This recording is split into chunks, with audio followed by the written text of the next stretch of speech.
Avez-vous déjà eu l'étrange impression que votre maison vous observait? Que certains endroits, pourtant familiers, semblaient soudainement chargés d'une présence invisible? Une maison n'est pas qu'un simple assemblage de murs et de pierres.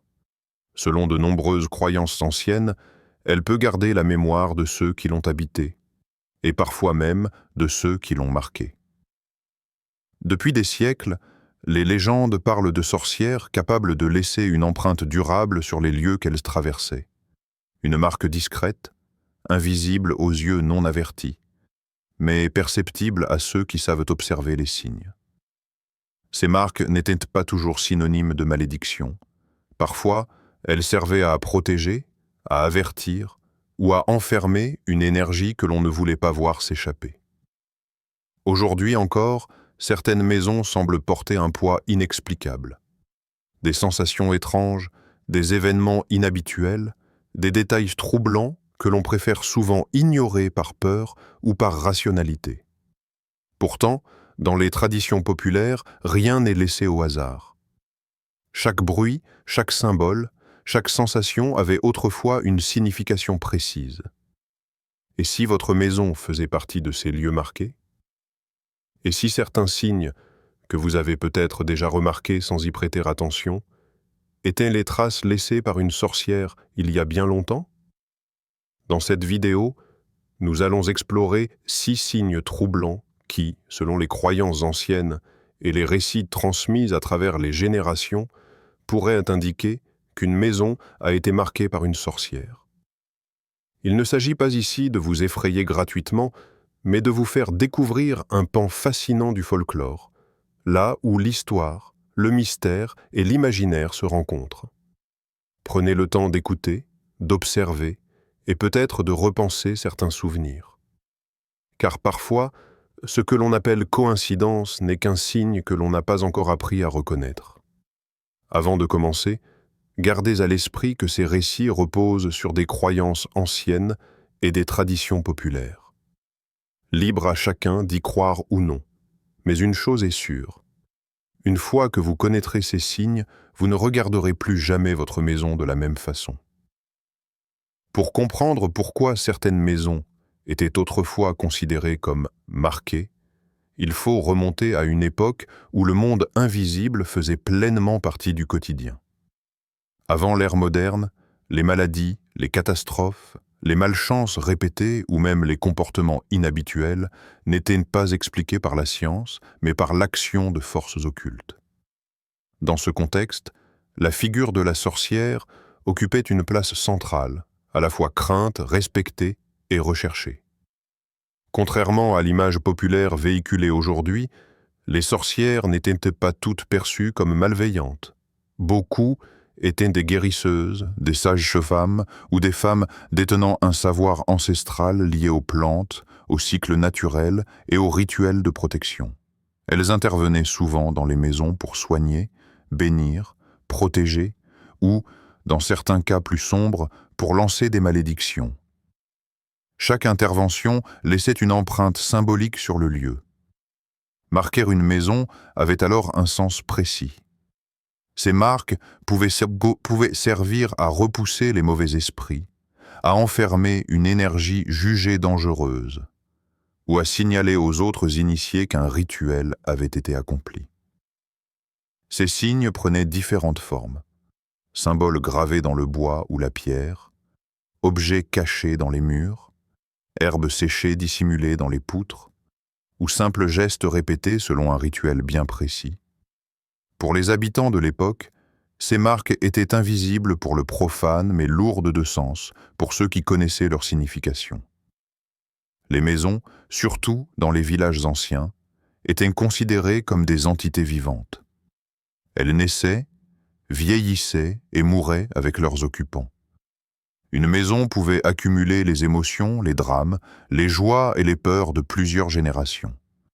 Les sorcières, selon les croyances, savaient lire cette mémoire des lieux et y inscrire leurs propres traces, volontairement ou non.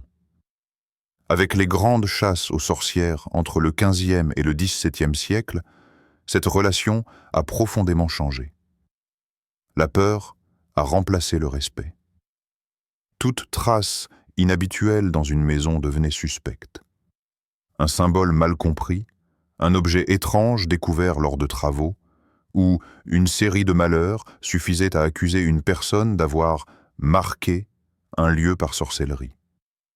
Beaucoup de traditions ont alors été perdues ou volontairement cachées pour éviter les persécutions. Pourtant, certaines croyances ont survécu. Transmises oralement, elles se sont adaptées au fil du temps. Dans certaines régions d'Europe, mais aussi dans d'autres cultures du monde, on retrouve encore aujourd'hui des récits de maisons marquées, évitées ou respectées.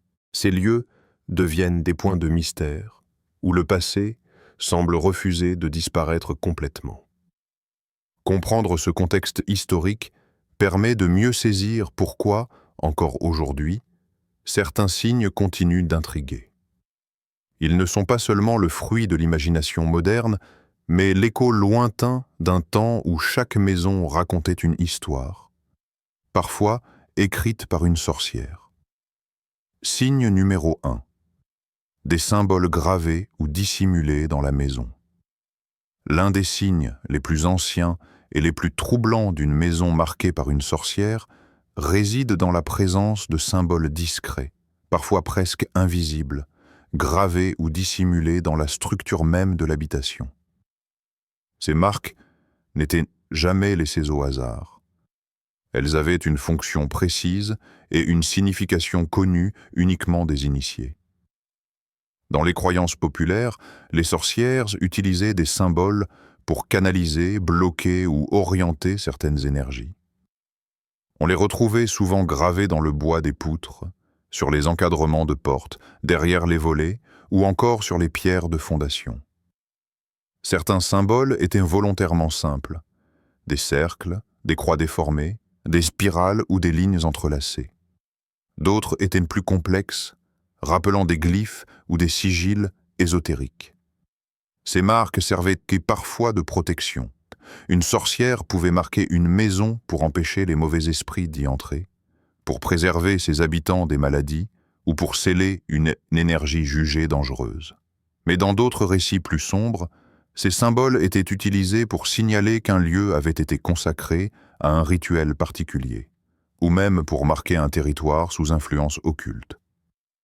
Ce qui rend ces symboles particulièrement troublants, c'est leur discrétion. Ils étaient souvent placés dans des endroits peu visibles, derrière un meuble ancien, sous une marche d'escalier, à l'intérieur d'un placard, ou dissimulés sous plusieurs couches de peinture. Il arrivait que des propriétaires les découvrent par hasard, des décennies plus tard, lors de travaux de rénovation sans comprendre leur origine. De nombreux témoignages issus du folklore racontent que la découverte de ces symboles s'accompagnait parfois d'événements étranges, une sensation soudaine de malaise, un silence pesant dans la pièce, ou l'impression d'avoir réveillé quelque chose qui dormait depuis longtemps. Dans les traditions anciennes, cela signifiait que la marque était toujours active, même si sa fonction exacte avait été oubliée. Aujourd'hui, certains rationalisent ces symboles en les attribuant à des marques de charpentier ou à de simples décorations anciennes. Pourtant, dans les régions où les croyances en la sorcellerie étaient profondément ancrées, les habitants faisaient très clairement la différence entre un symbole utilitaire et une marque rituelle. Ces dernières étaient souvent associées à des récits transmis oralement, évoquant une femme mystérieuse, une guérisseuse redoutée ou un événement tragique lié à la maison. Si vous découvrez un symbole étrange chez vous, les anciens conseillaient de ne pas le détruire immédiatement. Dans les croyances populaires, effacer une marque sans en comprendre la nature pouvait perturber l'équilibre du lieu. Ces signes étaient perçus comme des sceaux. Les briser pouvaient parfois libérer ce qu'ils étaient censés contenir. Qu'ils soient protecteurs ou inquiétants, ces symboles rappellent une chose essentielle. Autrefois, les maisons n'étaient jamais de simples abris. Elles étaient des lieux sacrés, vulnérables aux forces invisibles, et parfois marqués à jamais par celles qui savaient te parler à l'invisible. Signe numéro 2.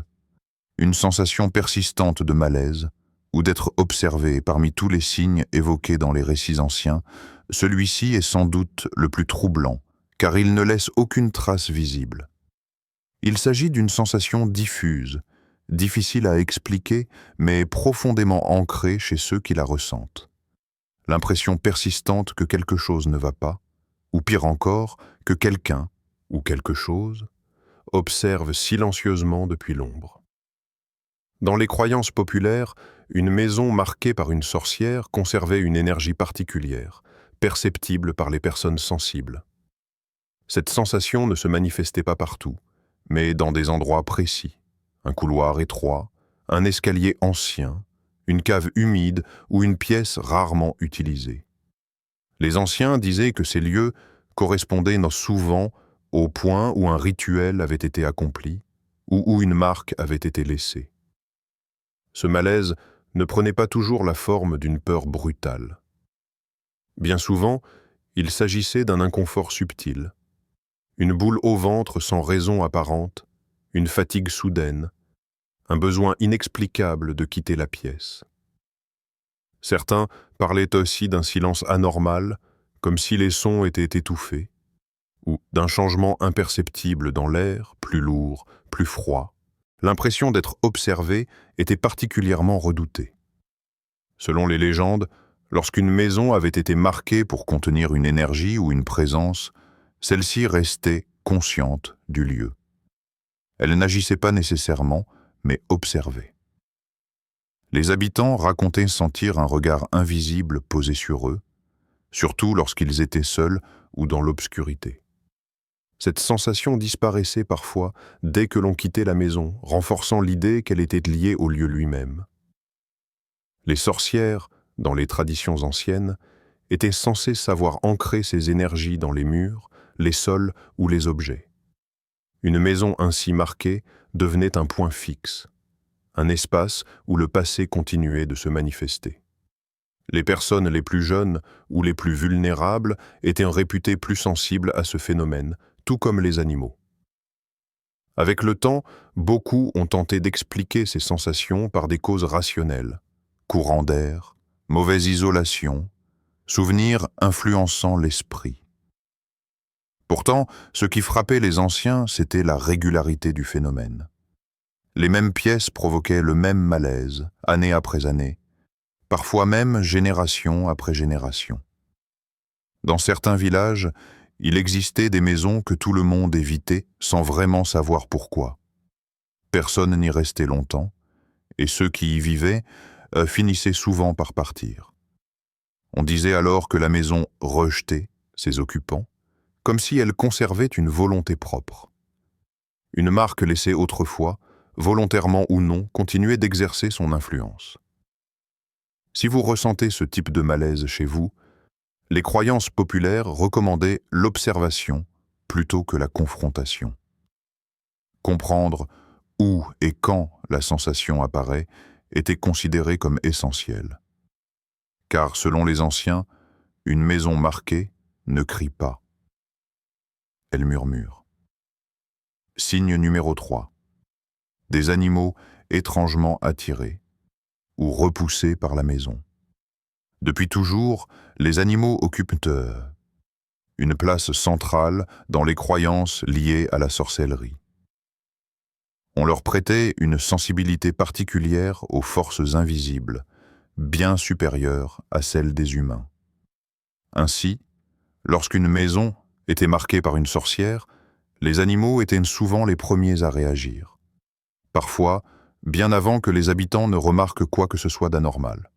Dans de nombreux récits anciens, on raconte que certains animaux semblaient inexplicablement attirés par une maison précise. Des chats errants qui revenaient sans cesse, des oiseaux qui se posaient toujours aux mêmes endroits, ou encore des insectes qui envahissaient une pièce spécifique sans raison apparente. Ces comportements répétés n'étaient jamais considérés comme de simples coïncidences. Ils étaient interprétés comme des signes d'une énergie particulière émanant du lieu.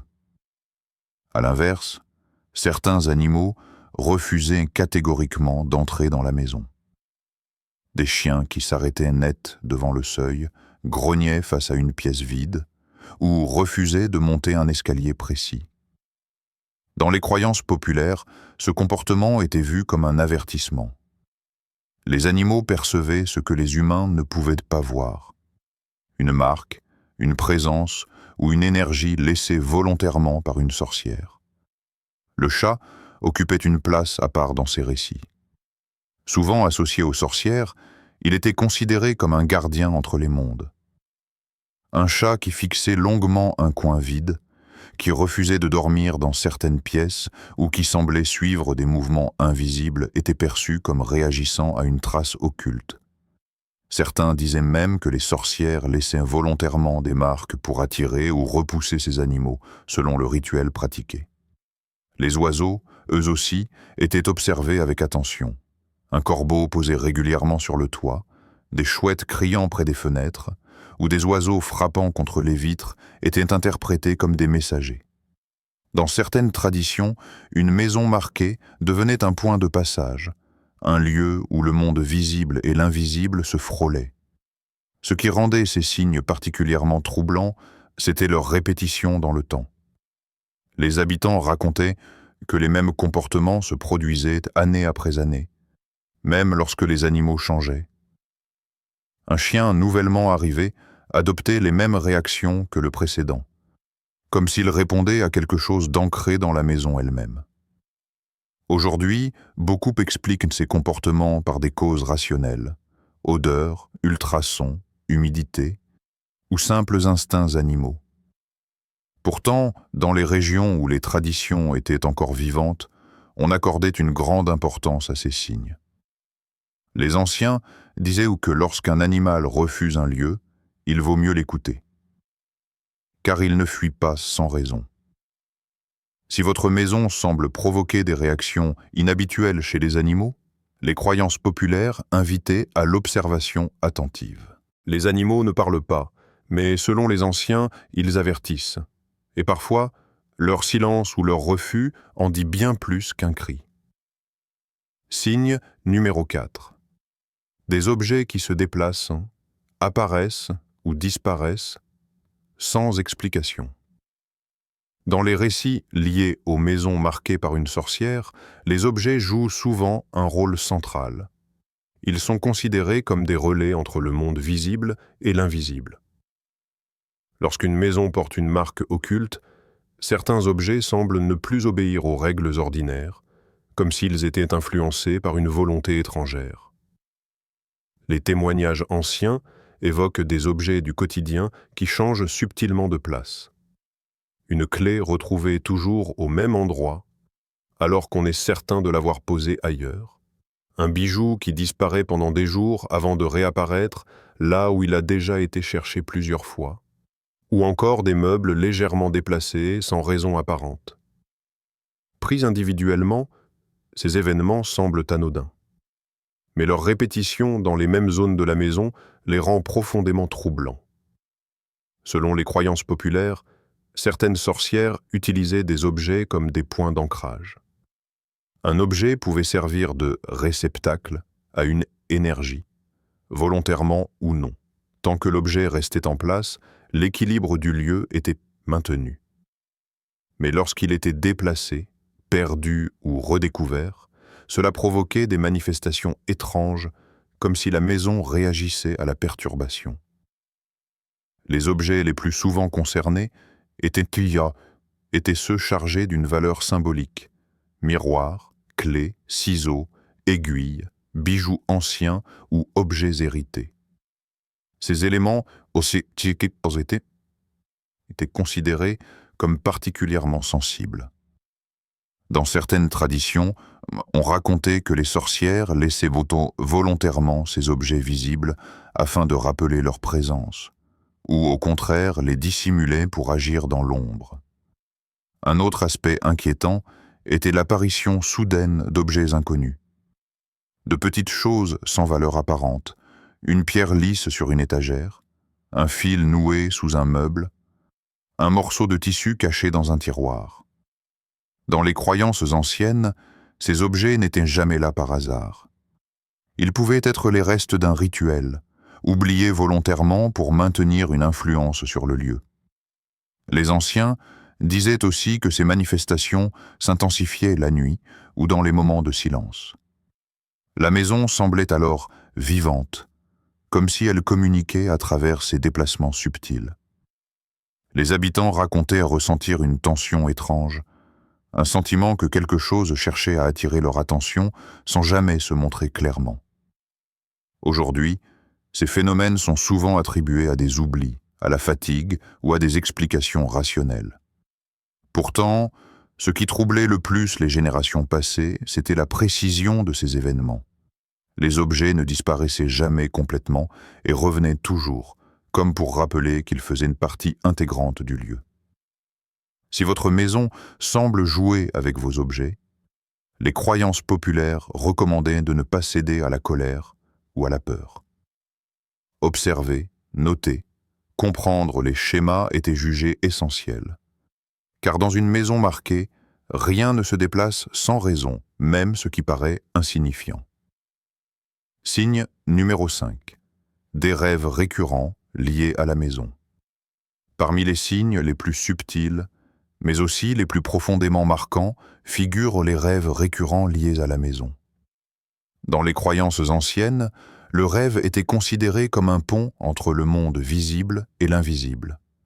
Lorsqu'une maison avait été marquée par une sorcière, elle ne se manifestait pas toujours dans la réalité, mais s'invitait dans l'esprit pendant le sommeil. Les habitants de ces maisons racontaient de faire les mêmes rêves, nuit après nuit, souvent sans s'en rendre compte immédiatement. Les thèmes variaient, mais la maison était presque toujours au centre du rêve. Couloirs qui semblent s'allonger à l'infini, portes qui refusent de s'ouvrir, pièces inconnues apparaissant soudainement, ou encore escaliers menant vers des endroits que l'on n'a jamais vus à l'état éveillé. Ces rêves donnaient l'impression que la maison révélait une autre facette d'elle-même. Selon les traditions populaires, une sorcière pouvait laisser une empreinte énergétique suffisamment forte pour influencer les rêves des habitants. Cette influence n'était pas forcément malveillante. Parfois, elle servait à avertir, à transmettre un message ou à rappeler un événement ancien lié au lieu. Les rêves devenaient alors une forme de mémoire transmise à travers les générations. Un élément revenait fréquemment dans ces récits, la présence d'une silhouette féminine, floue, silencieuse, souvent observatrice. Elle ne parlait pas toujours, mais semblait guider ou surveiller. Les anciens disaient que cette figure représentait soit la sorcière elle-même, soit l'écho de son passage. Son apparition répétée était considérée comme un signe que la maison n'avait pas oublié. Ses rêves étaient souvent accompagnés d'émotions intenses, angoisse, tristesse, mais aussi parfois un sentiment de familiarité troublante, comme si le rêveur se souvenait de quelque chose qu'il n'avait jamais vécu. Se réveiller fatigué, avec l'impression de ne pas avoir réellement dormi, était également fréquent dans ces témoignages. Ce qui frappait le plus, c'était la constance de ces rêves. Ils se produisaient dans la même chambre, à des périodes précises, ou uniquement lorsque certaines pièces de la maison avaient été fréquentées dans la journée.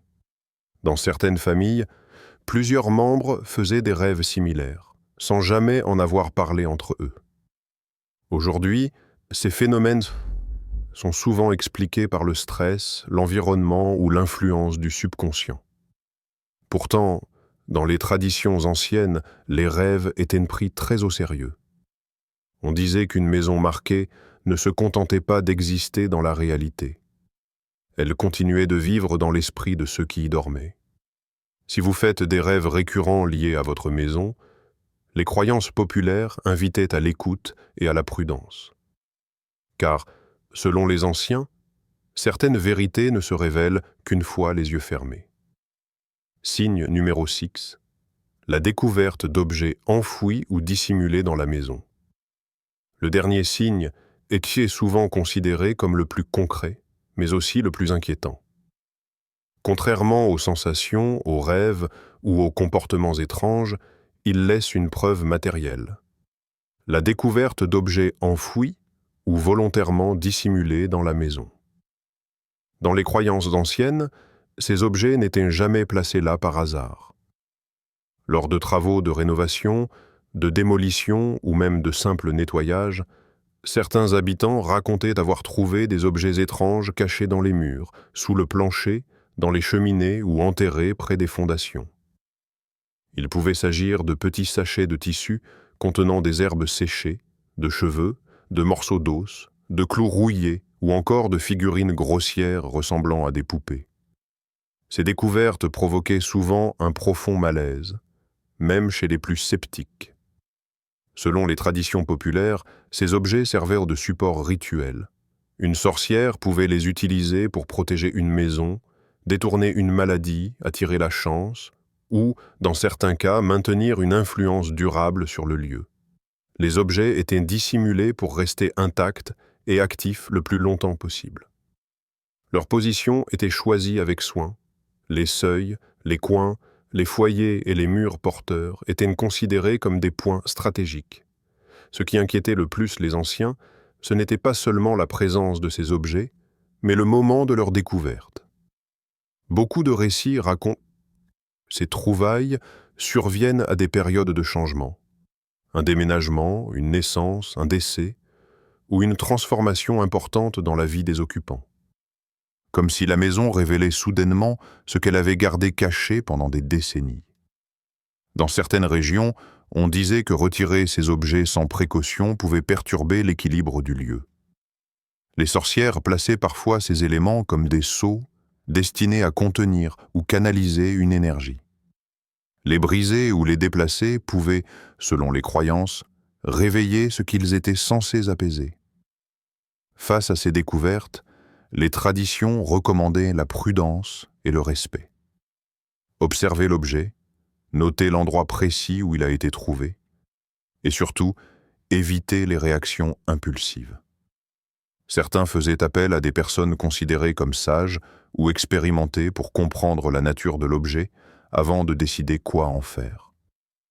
Aujourd'hui, beaucoup expliquent ces trouvailles par des coutumes anciennes, des pratiques populaires ou des superstitions oubliées. Pourtant, la force symbolique de ces objets demeure. Leur simple présence suffit souvent à faire naître des questions troublantes sur l'histoire de la maison et sur ceux qui y ont vécu avant. Dans les croyances populaires, une maison qui révèle de tels objets ne cherche pas à effrayer. Elle raconte simplement son passé. Un passé parfois écrit dans le silence, par une sorcière. En arrivant au terme de cette exploration, une évidence s'impose. Une maison n'est jamais simplement un lieu où l'on vit. Dans les croyances anciennes, elle est un réceptacle, un témoin silencieux, un espace capable d'absorber les émotions, les intentions, les drames et les secrets de ceux qui l'ont traversée. Lorsqu'une maison était marquée par une sorcière, ce marquage ne relevait pas uniquement de la peur ou de la superstition. Il s'inscrivait dans une vision du monde où l'invisible faisait partie du quotidien. Les 6 signes que nous avons évoqués ne sont pas isolés. Pris individuellement, ils peuvent sembler anodins, explicables, rationnels. Mais dans les récits anciens, c'est leur accumulation, leur répétition et leur persistance dans le temps qui leur donnait tout leur sens. Une maison marquée ne se manifeste pas toujours par des phénomènes spectaculaires. Elle agit lentement, discrètement, presque patiemment, comme si elle attendait que quelqu'un prenne enfin conscience de ce qu'elle porte en elle. Il est important de rappeler que les sorcières, telles qu'elles étaient perçues autrefois, n'étaient pas uniquement des figures de peur. Elles étaient aussi des femmes de savoir, des intermédiaires entre les forces de la nature et le monde des hommes. Lorsqu'elles marquaient une maison, ce n'était pas nécessairement pour nuire. Parfois, ces marques servaient à protéger, à sceller une énergie dangereuse, ou à préserver un équilibre fragile. Ce qui est devenu inquiétant avec le temps, ce n'est pas toujours la marque elle-même, mais l'oubli de sa signification. Les générations modernes vivent souvent coupées de ces traditions. Nous avons remplacé les récits par des explications rationnelles, les symboles par des décorations et les sensations par des diagnostics techniques. Pourtant, malgré tout, certaines maisons continuent de provoquer des réactions inexplicables, un malaise persistant, des rêves récurrents, une impression que quelque chose nous échappe. Comme si, malgré les siècles écoulés, le passé refusait de se taire complètement. Ces histoires nous rappellent aussi une chose essentielle. La peur naît souvent de ce que l'on ne comprend pas. Dans les villages anciens, une maison marquée n'était pas toujours évitée. Elle était respectée. On savait qu'elle portait quelque chose de particulier, et on apprenait à vivre avec plutôt que de le nier ou de le combattre. Aujourd'hui, nous avons tendance à vouloir effacer, détruire ou ignorer ce qui nous dérange. Mais selon les croyances populaires, une marque effacée sans compréhension pouvait parfois provoquer plus de désordre que de paix. Il ne s'agit pas ici d'encourager la peur ou la croyance aveugle. Il s'agit d'observer, d'écouter, de se souvenir que nos lieux de vie ont une histoire bien plus ancienne que nous. Une maison peut avoir vu naître et mourir plusieurs générations.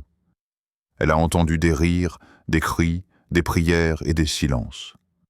Elle a parfois été témoin de rituels, de promesses ou de drames que le temps n'a pas totalement effacés. Peut-être que les signes que vous reconnaissez chez vous ne sont que le reflet de votre imagination. Peut-être qu'ils ont une explication parfaitement logique, mais peut-être aussi qu'ils sont les échos lointains d'un passé oublié. Les croyances anciennes nous enseignaient une chose précieuse. Tout lieu mérite d'être respecté, surtout lorsqu'il semble vouloir dire quelque chose. Si votre maison semble différente, si elle vous paraît parfois lourde ou étrange, les anciens conseillaient à la patience plutôt que la confrontation. Comprendre avant d'agir. Observer avant de juger. Car une maison marquée ne cherche pas toujours à nuire. Elle peut simplement rappeler qu'elle a été, un jour, le théâtre d'événements que nous avons cessé de raconter. Ces récits nous parlent aussi de transmission. Beaucoup de maisons marquées l'étaient depuis des générations. Les habitants changeaient, mais les signes restaient. Comme si la maison portait en elle une mémoire indépendante de ceux qui y vivaient. Cette idée, profondément ancrée dans les traditions, nous invite à réfléchir à la façon dont nous habitons les lieux et à ce que nous leur laissons en héritage. En fin de compte, croire ou ne pas croire importe peu. Ce qui compte, c'est le regard que nous portons sur notre environnement. Une maison n'est jamais neutre. Elle influence nos émotions, nos rêves, notre bien-être. Les histoires de sorcières et de maisons marquées sont peut-être avant tout une manière ancienne de mettre des mots sur ce lien invisible entre l'humain et son lieu de vie. Alors, la prochaine fois que vous franchirez le seuil de votre maison, prenez un instant. Écoutez le silence. Observez les détails, ressentez l'atmosphère. Peut-être ne remarquerez-vous rien. Ou peut-être sentirez-vous que ces murs ont quelque chose à dire. Car selon les croyances anciennes, certaines maisons ne sont pas hantées par des esprits. Elles sont simplement habitées par leur propre mémoire. Et parfois, cette mémoire porte encore la trace de celle qui savait parler à l'invisible.